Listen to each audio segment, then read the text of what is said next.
So welcome to Three Perspectives on the 3 Weeks. Um, uh, I'm Rabbi Marcia Tilchin. I take Tisha B'Av pretty seriously, always have, since I became religious again in my later life, because I find that thinking about how human behavior can lead to irrevocable damage that then hopefully can lead to rebirth and renewal in other ways is an essential component to how we approach our season of renewal and repentance, which is coming up in like 10 weeks from now. So for me, it's a part of an elongated journey.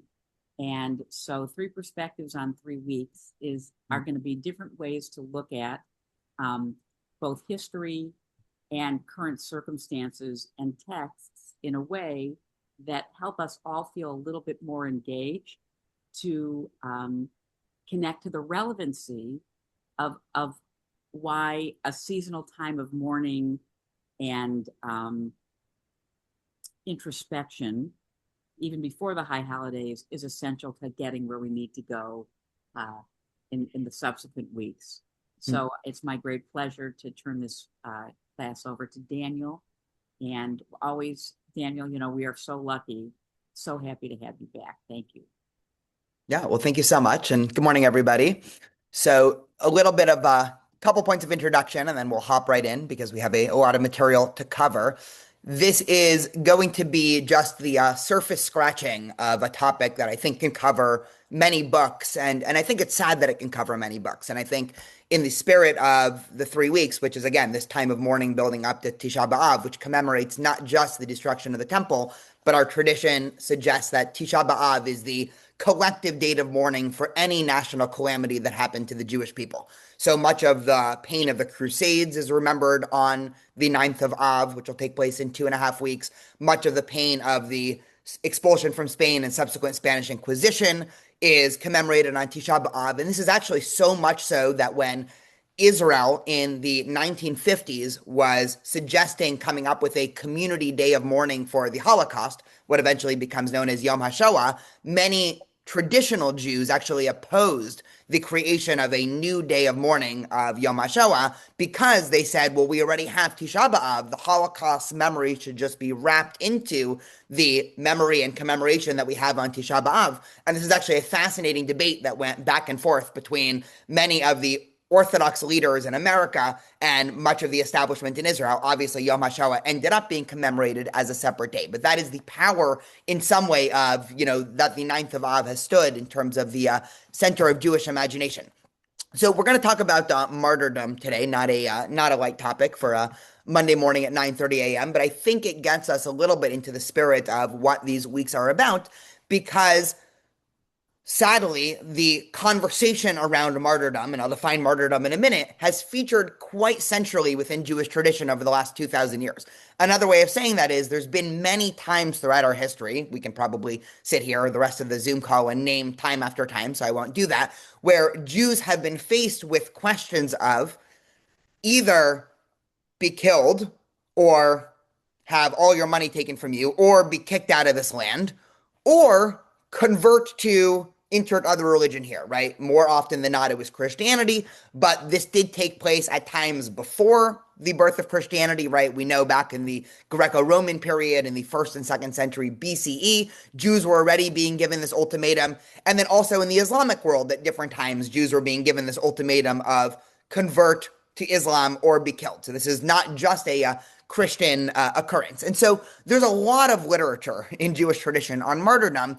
And the way that I frame this, and I oftentimes like to frame classes as different debates between different points of views, and we actually do see very two distinct points of views arise from many of the medieval sources that come to us about martyrdom and about the question of whether or not martyrdom should be considered a value in Judaism. In other words, if somebody dies for their faith, is that considered, oh my God, that person died a holy, murderous saint, right? In Catholicism, you have, sainthood, people who die for their tradition. In Islam, you obviously have a culture of martyrdom. So does Judaism also have the same culture that both Christianity and Islam have in terms of it being obviously a tragedy, but such a deep down, theologically wonderful thing for somebody to have died for their faith? Or is this considered, oh my goodness, how terrible this person died. Perhaps they had to, perhaps there was no other choice, but people should do everything they can to avoid being put in that situation, right? This is going to end up being the debate. And so let's hop into this. So we'll start with the Talmud, then we'll take a little bit of a detour to the medieval tradition, and then we can have a little bit of a conversation about it throughout. And so the Talmud, again, spanning from, 1st to 7th century CE, spends a lot of time talking about martyrdom, which again makes a lot of sense because for those that are familiar with the Talmudic tradition, the Talmud was, at least the first half, was written under a time when Jerusalem and Judea was under Roman occupation. And so just to review the history a little bit, again, Tisha B'Av does commemorate the destruction of the temple and the subsequent fall of Beitar. So just a reminder of what that is at some point in the 1st century BCE, so now we're talking back to the year, 68, 69 BCE, the Romans came in and they took over Judea from the Hasmoneans, right? These are the great heroes of Hanukkah who ruled Jerusalem for about 100 plus years. And the Roman Empire comes in. This is Pompey, who was the great Roman emperor. And all of a sudden, the Jews of Judea and Jerusalem find themselves under Roman control. And the Romans increasingly made things difficult in terms of Jews being Jewish. And so they would outlaw things like circumcision and things like kosher food and things that made Jewish life impossible. So eventually this bubbled over into the Jewish revolt against Rome, right? This failed. This resulted in the temple being destroyed. There was another attempted revolt 60 years later, led by a guy named Bar Kokhba, whose capital was in Beitar. Bar Kokhba attempted to revolt against the Roman Empire. That also failed, right? Tens of thousands of Jews were killed. And so for the hundreds of years after that, the Roman government, again, made it all but impossible to be Jewish, right? They outlawed Jews living in Jerusalem. So many Jews that were living in the land of Israel had to end up going north to the Galilee, right? Much of the Talmud that was written in Israel, right? It's called the Jerusalem Talmud. But the secret is really it was actually written much more north of Jerusalem because Jews weren't actually allowed in Jerusalem starting from the early 2nd century. And so there was this culture of, if you wanted to be Jewish in the land of Israel, you are doing so at significant risk to your own life. And we know this because on Tisha B'Av, also on Yom Kippur, we read the story of the 10 martyrs, right? This ends up being one of the central folds of at least the Ashkenazi Machzor of Yom Kippur. And we read about all of these sages, right? This, the most famous of which, Rabbi Akiva, publicly were put to death and tortured because they refused to give up on their own Judaism. And this gets codified in the Talmud. So let's read the only Talmudic source that we'll do today because this ends up being the subject of much debate.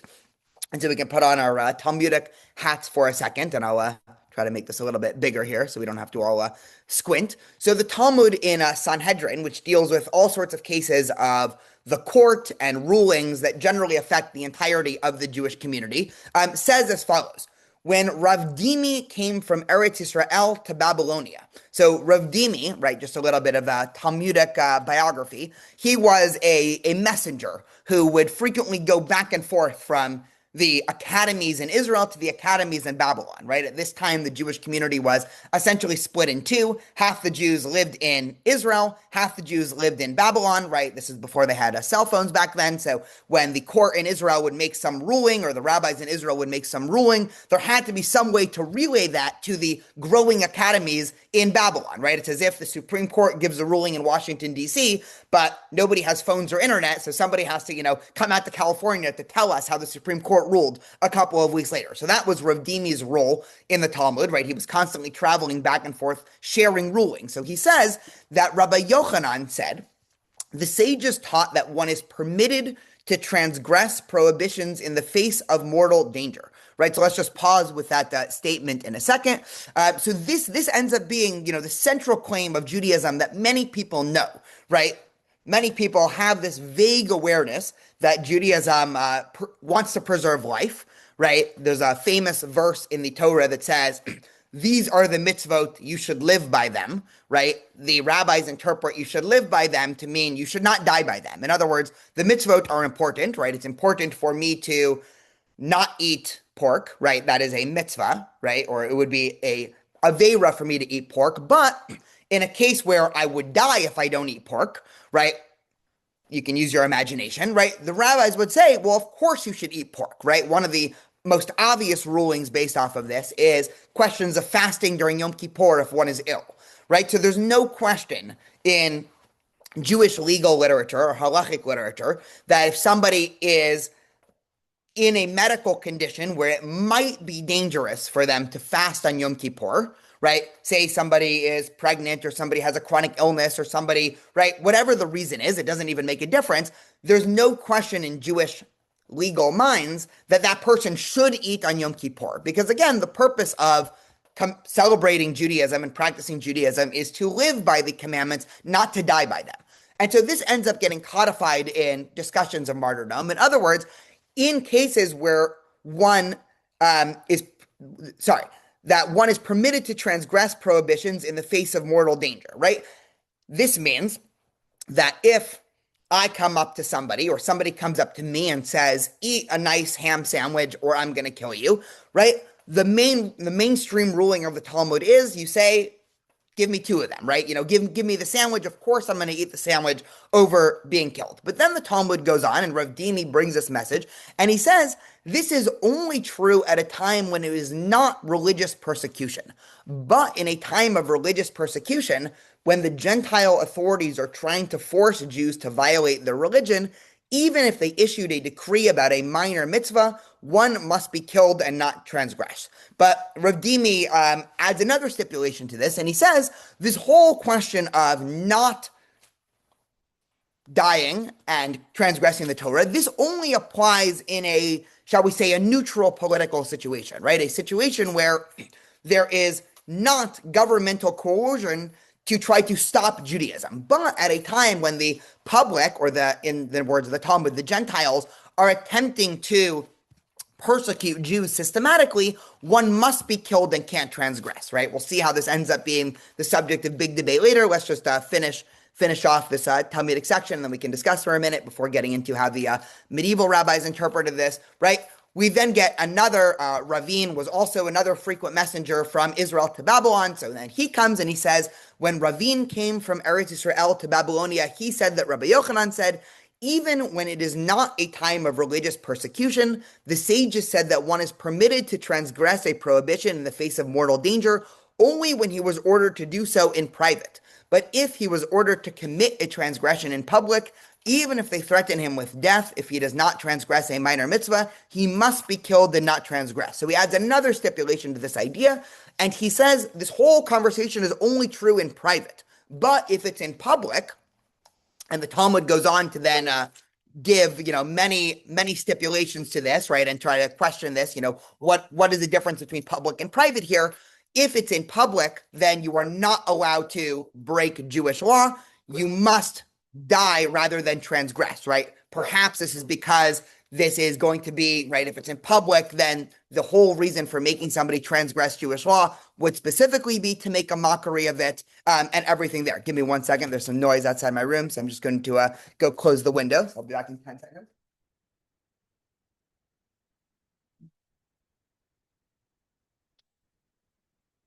Okay, sorry about that. Okay, so the Talmud gives two different stipulations here, right? The Talmud suggests that this is only true at a time of non-religious persecution, right? If there's a time of religious persecution, then there is a value for saying, you know what, I'm not going to transgress Judaism, right? I'm willing to die.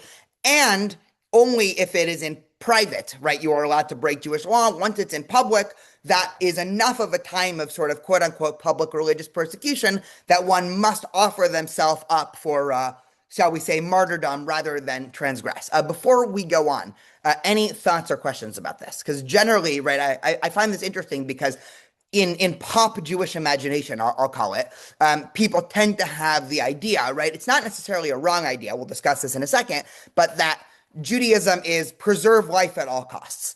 That tends to be the the idea. And when one looks in the sources, this tends not to be true. And certainly when one looks at our history, this tends not to be true. And there is an irony that's circulating around this. This is an irony that I want to really double click on in about 20 minutes, which is the whole reason why we are all still here, right? And we, meaning every single person in the Zoom call and probably anybody we know in the Jewish community, the whole reason why Judaism survived is because at some point our great ancestors made an affirmative decision. I am going to remain Jewish, even though it might cost my life.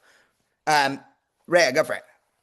You may be leading at one point to this, but people in the army in a war and transgress the rule, do not kill or murder, which is the word. And So you're saying- and I don't know if it fits with this or not. Yeah, and so part of this discussion, again, this is one of the reasons why I said, sadly, we're only going to scratch the very surface here, right? That, hopefully the goal of this is to inspire future learning.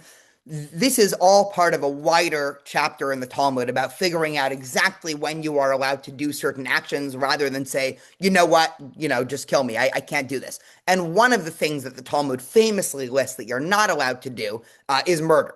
Right. So there's another case in the Talmud where if somebody comes up to me and says, go kill, I don't know, Jimmy over there, or I'm going to kill you, I have to say, I'm not, who's to say my blood is redder than Jimmy's, right? That's a way of saying who's to say whose life is more valuable, right? I am not allowed to take somebody else's life rather than die.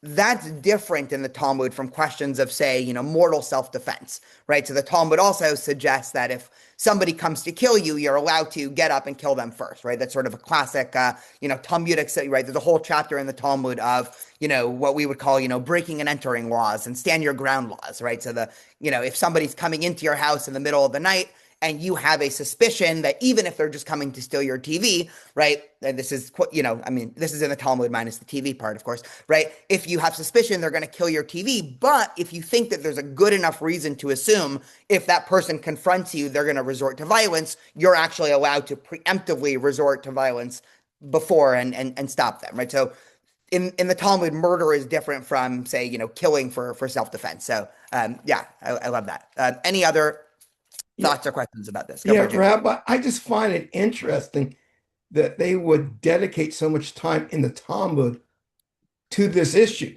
I mean, like, what was going on? How was it always there where Jews were being killed? I mean, or is this that time in world history that was quite normal just to kill people so randomly? But I find that it's just really interesting that we would spend so much time in the Talmud about modernism, and that when should you kill yourself or be killed?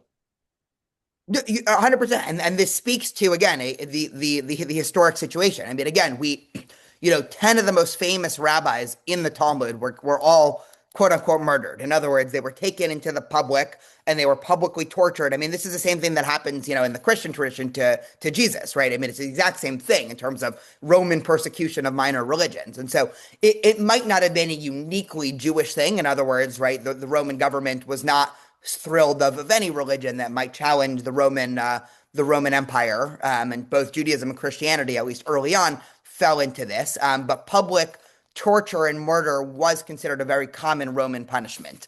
And so in Jewish tradition, this ends up being encoded a lot. And, there is the Talmud that was produced in Babylonia spends a lot less time about this than texts that come from Israel, because Jews in the Babylonian Empire were typically never in this situation, right? So, if you're going to be a Jew in the 4th century CE, go to Babylon, not the land of Israel, which is, of course, where many Jews went, right? There was a huge migration of Jews away from Israel starting in the 2nd century to Babylon because life was much better. But in terms of life in the land of Israel for Jews, it was certainly, it was certainly enough that the Talmud is full of these conversations. I mean, there's probably hundreds of different conversations about the Talmud of, different Gentile authorities, right? Generally talking about Roman guards issuing certain ultimatums about different things and, trying to figure out exactly what Jews should do in reaction to that. So you're right. It is sort of stunning to view this, at least, from our conception of feeling generally safe.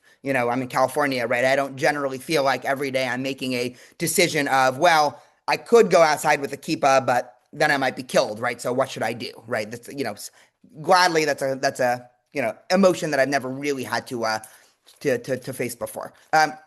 Okay, so let's move on a little bit because we have lots of sources here, and the question that all good Talmudic thinkers have to ponder is when the Talmud gives limitations and the Talmud suggests scopes of the law. Is this considered a legal minimum or a legal maximum, right? And this will be clear in a second. In other words, is the Talmud saying you are not allowed to martyr yourself unless you fit these conditions, right? That's one way to view the Talmud.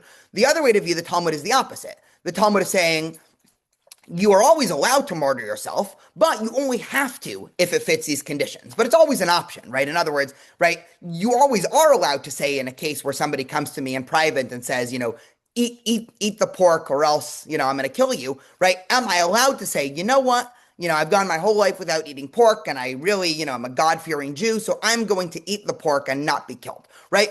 How would that be considered in the Talmud? This ends up, opening up a debate that ends up being much larger in scope than just the small question about pork. We'll see this in a second. And so on one side of this debate, we have Moses Maimonides, and I'm going to guess most people here probably have at least some cursory familiar with Maimonides. Maimonides, right, just to give the briefest introduction, he is considered perhaps the greatest both philosopher and legal mind in medieval Jewish tradition, and he was a Sephardic Jewish thinker. This is going to be very important for the purposes of our conversation. In other words, he was under Islamic control for his entire life. He starts off in Spain, he ends up in Morocco, he finishes up his life in Egypt, and he was never under Christian rule. In other words, importantly, he never faced the Crusades, right? Unlike the Jews at the exact same time who were living in France and Germany who faced the Crusades, which we'll talk about in a couple of minutes. And so Maimonides writes as follows. Let me re-share my screen here. So Maimonides has a whole chapter on martyrdom as well. And he writes as follows. He says, the entire house of Israel are commanded regarding the sanctification of God's great name. As Leviticus states, and I shall be sanctified amidst the children of Israel.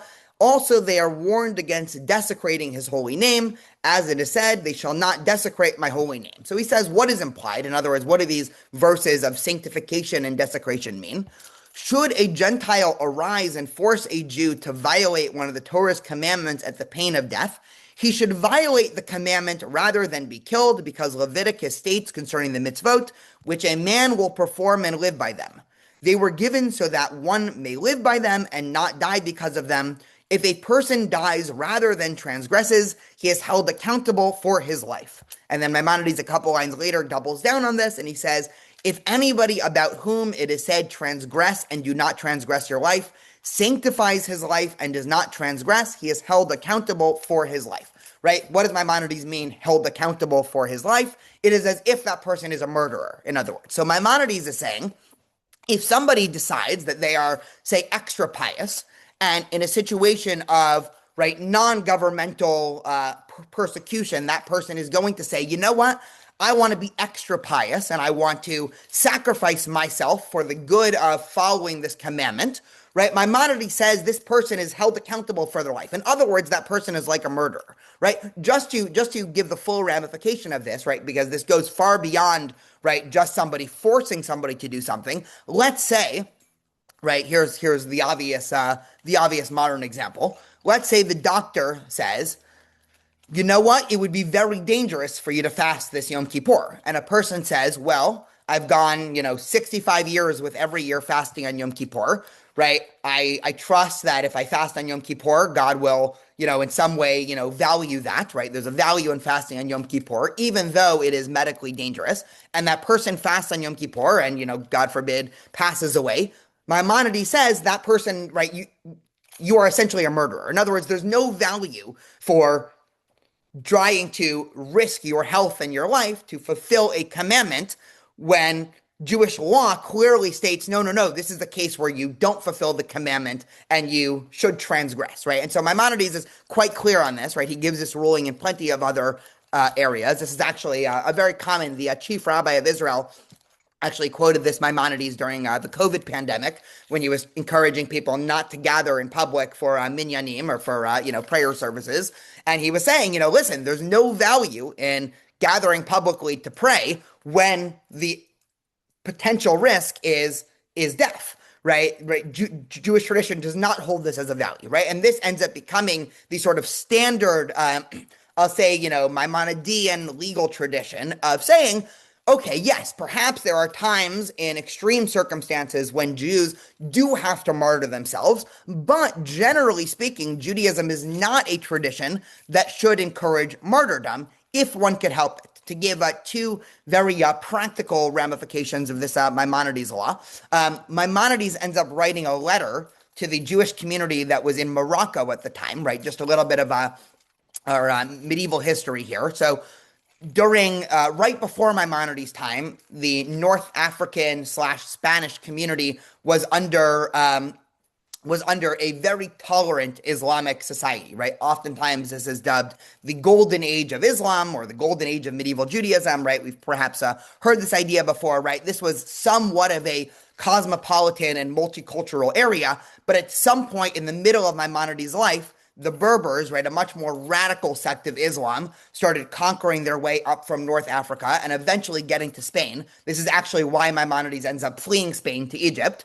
And Maimonides ends up writing a letter to the Jewish community in Morocco, many of whom had actually decided to convert to Islam publicly, as opposed to being killed by this new Islamic sect. And this community had essentially been asking Maimonides, like, did we do the right thing? And Maimonides basically says, listen, if a opposing army comes and says, convert to Islam or be killed, right, your first intuition would be to just leave, right? If you can leave, you should leave, right? In other words, flee to another place, right? Sell your house, sell your belongings, and go to a place where you can be safely Jewish. But if you can't do that, right, if it's between death and public conversion to Islam, you should convert to Islam, right? You should publicly convert to Islam and, privately try to practice Judaism. And many scholars actually suggest, this is one of the big historic debates about Maimonides here, that Maimonides actually did the same himself when he fled Egypt. There are many historians that want to suggest that Maimonides actually lived for some years of his life as a Muslim who was secretly practicing Judaism for a couple of years until he was safely in Egypt, where again, Jews were safe to practice Judaism. So many scholars actually suggest that Maimonides, this was not just purely academic for him. He actually practiced what he preached, and for some years of his life, practiced Islam publicly, at least, in order to avoid being killed and persecuted, right? So this is one side of the coin with Maimonides, a fascinating history here. But I want to turn to the Ashkenazi Jewish community, which, sadly has a lot more ink on this. And I want to discuss, right after Maimonides writes the Mishnah Torah, again, this is this, magnum opus of legal work, right? He essentially takes the Talmud and summarizes it according to his interpretation. This immediately becomes a quote-unquote bestseller across the Jewish world, and many other scholars write commentaries on Maimonides' Mishnah Torah. And one of the first commentaries is written by a rabbi named Abraham ben David in southern France, right, in Provence, whose pen name is known as the Ravad, right? Again, Rabbi Avraham ben David, right? It's just the acronym, right? Many great medieval rabbis had acronyms, right? Rambam is an acronym, Rashi is an acronym. So Ravad is an acronym for Rabbi Avraham ben David, who immediately comments on Maimonides' ruling here. And he says, who says that if he was killed rather than transgress, he is liable for his life? Many pious and great people were killed in this way. So in other words, the Ravad is making a sociologic observation to Maimonides' legal ruling. And he's saying, Maimonides is saying you are not allowed to transgress Jewish law, right? Sorry, that you have to transgress Jewish law rather than be killed, right? Life is the most important thing. And so when things are, in some sense, there's no Gentile authority trying to, end Judaism in some sense, you have to break Jewish law. The Ravad suggests, well, wait a minute.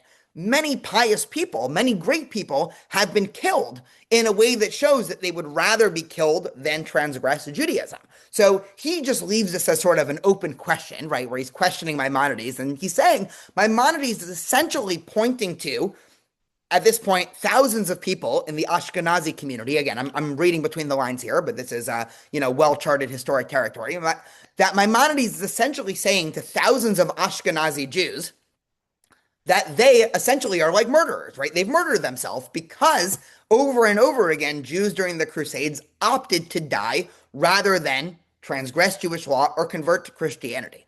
And one of the most stunning examples of this is, once I found this poem a couple years ago, and, I think about it, on a monthly basis because it's so powerful, comes from a poet named Ephraim ben Jacob of Bonn, right, of Germany. And he's writing a little bit later. He's writing in the 1100s. And I want to read the poem first, and then we'll discuss what this poem is about.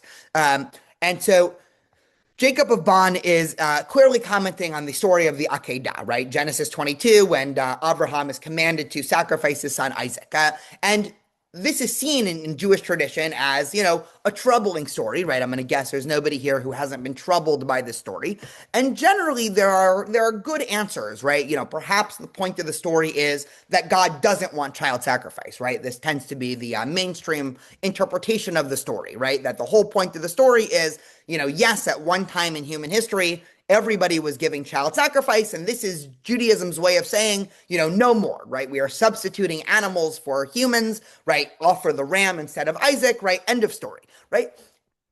Ephraim ben Jacob takes the story in a completely different way, and listen to how he describes it. So he says, "You told your favorite to offer up his only one on one of the mountains to enact the priest to offer me as sacrifice the soul of him you love.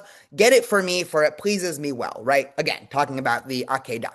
"You called upon him to withstand the trial, as calls a king upon a seasoned warrior. By this you shall be tested and prove victorious. The Lord tries the righteous."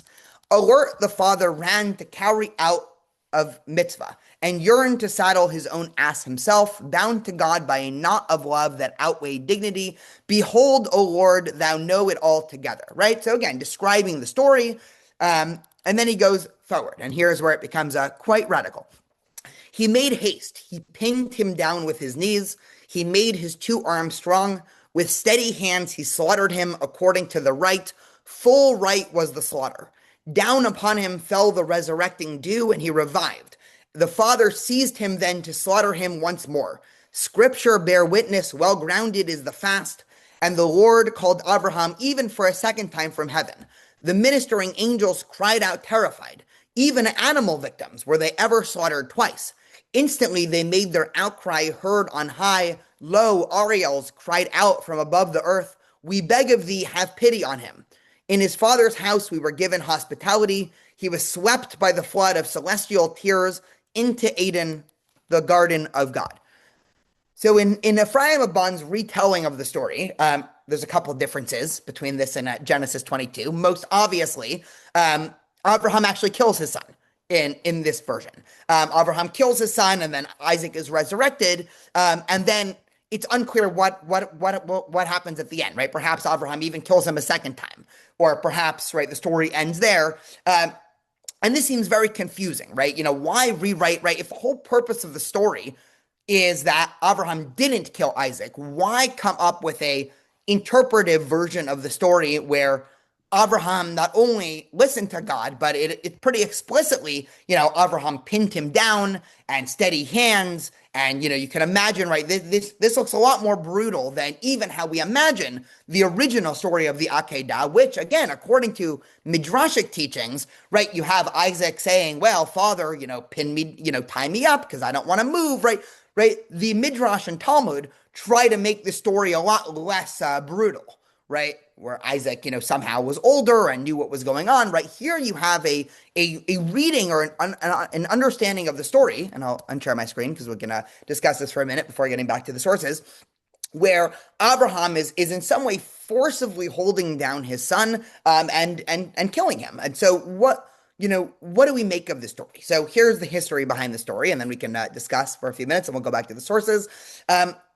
And this is the, more, quote unquote, sadder part of today's conversation. So Ephraim ben Jacob was one of the leaders of the German community in Bonn. And this is now during the Second Crusades, where there was the there was an episode where the Crusader army surrounded the Jewish neighborhood in Bonn, and essentially said to the Jewish community, if you guys don't all convert, we are going to kill all of you. Right? This was the ultimatum. And so the Jewish community gathered in the synagogue in Bonn, and awaited for a couple of days. And we don't know exactly, what happened inside the synagogue, but at some point, somebody lit the synagogue on fire, right, from inside, right? So it was one of the Jewish community members, and everybody in the synagogue were, quote unquote, killed rather than be converted to Christianity. Unless we think this is just one fringe historic episode, we start getting more and more bits and pieces out of manuscripts from medieval Ashkenazi community. Again, not legal rulings, but manuscripts, right? I always tell students when I teach Jewish law, there's a difference between what legal texts say and what people actually do, right? So if we were trying to understand, 21st century America in 1,000 years from now, one way to do it would be to look at, rulings from municipal courts and, to read the legal code. Another would be to read, social media posts of people. And social media posts would probably be a closer glimpse to how people are actually living than going through the quote unquote, what the law actually says. And we start getting manuscripts after manuscripts of texts saying essentially that families and communities were opting to not give themselves over to an enemy rather than break Judaism, but actually commit acts of suicide rather than be given over to the enemy. In other words, there became a positive value in the Ashkenazi community. And again, this is not normative, this is descriptive, of saying, I would rather, right, everybody in my community be killed than be forced to be taken into, slavery in the Crusader army and, obviously be forcibly converted and have to live a life of whatever that would contend. And this happened over and over again in the Ashkenazi community, to the point where there was even an entire genre of literature, right? Oftentimes, this is known as these texts are known as the texts of the Hasidei Ashkenaz, right? That means the pious ones of Ashkenaz.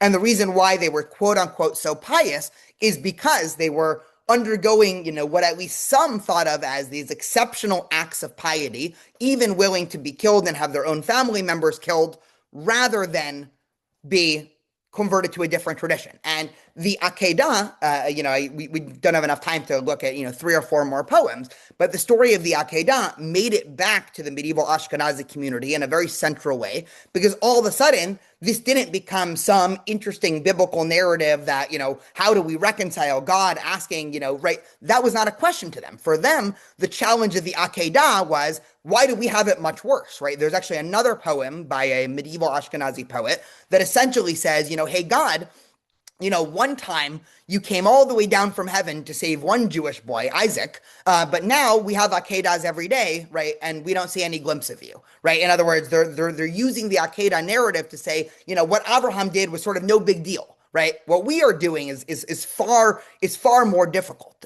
We also at this time, I'll just give one more thing and then we'll get back to the sources for a minute. You start getting a lot of literature, right? A lot more literature about martyrdom than even the Talmud had. So many people are probably, maybe people have heard of the story of Hannah and her 7 sons, which takes place, historically in the story of Hanukkah, right? This woman, Hannah, who had these 7 sons who one by one refused to bow down to idols. Much of this literature around, Hannah and her sons proliferated during the Akedah.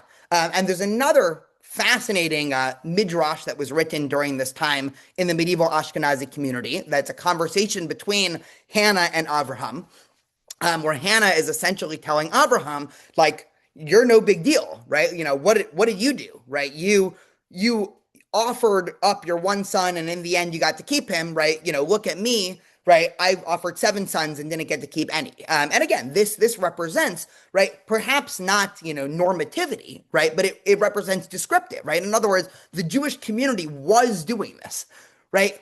Regardless of leaders saying, what one should do and what one shouldn't do. And this ends up being an enormously difficult task for Ashkenazi legal rulers. Because on the one hand, the Talmudic tradition and the tradition of Maimonides is pretty straightforward, right? You are not allowed to commit preemptive suicide in Judaism to prevent yourself from, doing anything, right? There's nothing that you can preemptively commit suicide, right? Even in the most extreme scenario, you have to say, okay, do whatever you want with me, right? I'm refusing to, I don't know, go and kill Jimmy over there. But killing yourself, right? That, or preemptively killing, or, other cases that we get for the medieval Jewish community where, again, people would hear rumors of a Crusader army coming and preemptively commit suicide. Again, this is not a idea rooted in Jewish tradition. So much so, by the way, there's another story of mass suicide in Judaism, right? It's the people on Masada, right? This is now going back to the year 73 CE. And the rabbis of the Talmud look down upon the army at Masada, right? Because they had the story of quote unquote mass suicide. So this was never a Jewish idea. Yet we have, starting in the medieval period, a growth of literature from Ashkenazi leaders that start to say, you know what these people did not only is not terrible, like Maimonides would say, but is actually a value, right? What legal scholars in Judaism call midut chasidut, right? An extra pious thing to do, right? What's an extra pious thing to do, right? There are things you need to do legally, right? If I make a business deal with, Rabbi Marsha, right? There's things that the legal contract, displays. And let's say, I'm just feeling nice and I want to give, extra money for the thing that we agreed on, right? That's midut chasidut, right? That's doing something extra nice, right? Leaving a tip, right? That's extra nice, right? I'm going beyond the letter of the law. And Ashkenazi leaders start to talk about things like this within that language. And first we have Tosafot. And so let's see Tosafot here. And Tosafot says as follows, right? Rabbeinu Tam, who was one of the leaders of the Tosafot, right? Again, these were the leaders of the French-German community, the Ashkenazi community. So Rabbi Jacob says that in the case where one kills himself because one fears he be driven to apostasy as a result either of torture or painful death, fearing that he would not withstand them, it is permissible to do so, right? This is probably the most radical line in medieval Tosafot literature because this completely contradicts the Talmud, right? And we'll see how to reconcile this in a minute, or how scholars attempt to understand this in a second. And Tosafot attempts to base his ruling in a story in the Talmud, this case of those who jumped into the sea. We'll see the story in a second. But Tosafot then goes on to admit, although there is not such strong proof from there, right? Since the captors could have abused them against their will, as it says they were captured for degradation, nevertheless, logic dictates that is permitted and it is a mitzvah, right? So what is the story that Tosas is referring to? So we got one more story in the Talmud, and then we'll attempt to wrap it up in the next 15 minutes. So Tosfot comments on this story that goes as follows. This is back to the Talmud. There was once an incident involving 400 boys and girls who were taken as captive for the purpose of prostitution. These children sensed on their own what they were expected to do and said, if we commit suicide and drown in the sea, will we come to eternal life in the world to come? The oldest child among them expounded the verse, saying, the Lord said, I will bring back from Bashan, I will bring them back from the depths of the sea. I will bring back from Bashan, i.e. from between the teeth, right? They're making a pun on words from the place Bashan to between the teeth, meaning Bain Shane, right? This is classic Talmudic interpretation of the lion. And I will bring them back from the depths of the sea is referring to those who drown in the sea for the sake of heaven. When the girls heard this, they all leapt and fell in the sea. The boys then drew what we call a kal v'chomer, or a fortiori inference with regard to themselves, and says, if these girls for whom sexual intercourse with men is their natural way act in such a manner, then we for whom sexual intercourse with men is not our natural way should all the more so conduct ourselves likewise. They too leapt into the sea. Concerning them and others like them, the verse states, as for your sake we are killed all day long, we are reckoned as sheep for the slaughter. So Tosafot is using the story, and I'll say a couple more things about this story in a second. And Tosafot is attempting to extrapolate from the story to say, if you fear that you might be converted to a different religion because of torture, you're allowed to you're allowed to preemptively kill yourself. And Tosafot even admits, right, there's not such strong proof from here. In other words, right, these stories don't really connect that much, but logic dictates that it's permitted and it's a mitzvah to kill yourself, right? In other words, Tosfot is what we might call, bending over backwards and, getting himself all into knots to try to find a way to validate people who commit suicide as opposed to being in a situation where they might end up being converted to a different religion, right? So how does one reconcile this, right? There are a couple more sources, right? Let's see, two more sources here, and then we can start to conclude. And the first source that I want to see is Joseph Cairo. Was not able to find a interpretation, so we'll have to do a little bit of Hebrew here, because once this gets encoded, many Sephardic scholars have a very tough time understanding this, right? In other words, right, this seems to be a uniquely Ashkenazi phenomenon of people being willing to preemptively kill themselves as opposed to being potentially in a situation where they might convert.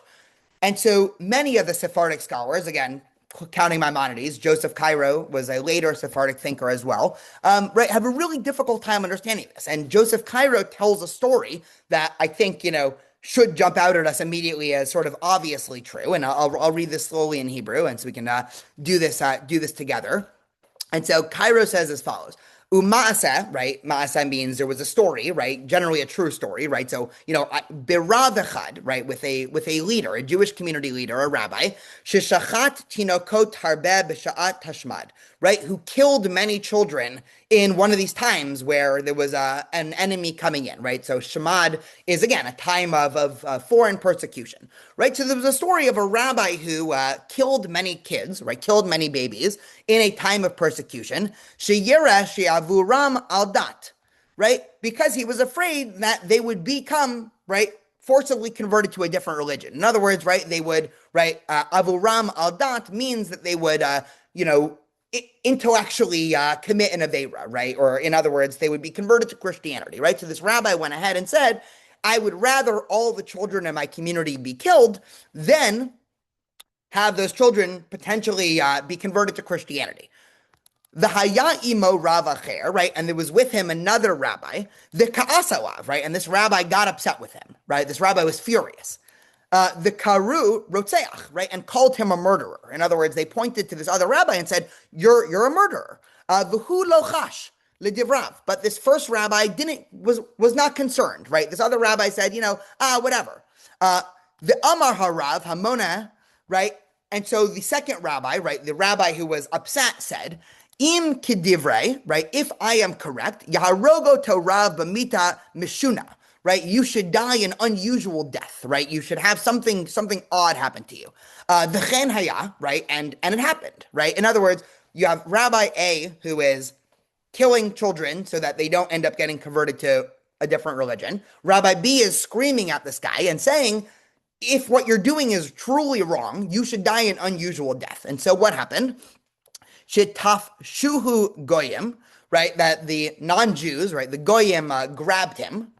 The Hayu Poshtim Oro, right? And they ended up, again, this is graphical warning here, right? They ended up flaying his skin, right? This is a common torture device in the medieval European community, right? They would, cut off the skin, layer by layer. V'notenin chol ben or v'habasar, right? And they would put sand in between the filleting skin and, your body, right? I'm not sure how to literally translate that, right? In other words, this rabbi curses this other rabbi to say, if what you're doing is truly wrong, you should die a gruesome death. And this guy dies a gruesome death. And then the story ends, ve'achar kach, and afterwards, nit batlu hagezera, right? The evil decree was taken away. Ve'im lo shachat otam, efshar nitulim ve'lo hayu horgim oto, right? Otam, right? And the obvious conclusion, right? One day the decree went away, and Joseph Cairo makes the observation, if this first rabbi had never sacrificed these kids, they would have all been still alive. In other words, there are times when you might think, oh my God, it's the end of the world, right? We have to preemptively act, and we have to, like in the medieval Ashkenazi community, we have to, sacrifice all of our lives. But in the end, right, once sometimes the clouds were clear, and we would have been okay if we didn't undergo this. In other words, this is a very fierce condemnation of this act of, what shall we say, preemptive martyrdom on behalf of the Ashkenazi community. And again, there's many obvious historic parallels, right? We've all heard of stories of people who survived the Holocaust by converting to Christianity, many of whom even continued to be Christian after the Holocaust, and nobody blames them, right? Nobody says, well, they should have, they should have offered themselves up to Auschwitz rather than grew up in the Christian monastery, right? This is sort of we all grew up with these stories. So I just want to conclude by a fascinating article. This is one of I think the most interesting articles written about this topic, which is by Chaim Soloveitchik, who is the son of Joseph Soloveitchik. He's also a scholar of Jewish law, and he writes as follows. He says, the simplest reading of the relevant passages led to the impossible conclusion that the saintliest of martyrs, whose deeds were being held up as religious ideals, were in reality criminals. Obviously, then, the simplest reading was wrong. In other words, Soloveitchik is moving from the realm of legal to the realm of sociological. And he's suggesting that for the leaders of the Ashkenazi community, right, Rashi and Tosfot, and there are others that I didn't get into, right, the Sefer Hasidim is another one that seems to valorize preemptive martyrdom, is the community was faced with an impossible situation. Because it's one thing to offer a Jewish ruling, right, in a vacuum, right? It's one thing for somebody to ask me, hypothetically, what do you think of this case? And for me to say yes or no, or I don't know, or it's complicated or whatever. It's another when a community is already doing something. If you're a community leader, how do you react to a community already doing something, right? And this can be true for cases far beyond martyrdom, right? This is just a very extreme situation. And what Chaim Soloveitchik is saying, that for the leaders of the Ashkenazi Jewish community, right, Tosafot, they essentially had two choices, right? One, they can say, yes, you're right. Thousands of Ashkenazi Jews, they thought the most pious manners are actually criminals. In other words, they're breaking Jewish law. Or they can say, well, perhaps our understanding of the sources needs to actually shift. And this is what Tosafot does. And again, I said we're only going to scratch the surface because Tosafot gives, 10 or 15 different attempted justifications for exactly why preemptive martyrdom is okay. And they're all extremely weak. In other words, very few of them seem to pass any muster at all, right? I just gave one example. I know we didn't spend much time because I'm trying to actually finish on time today so we can have a little bit of a conversation here.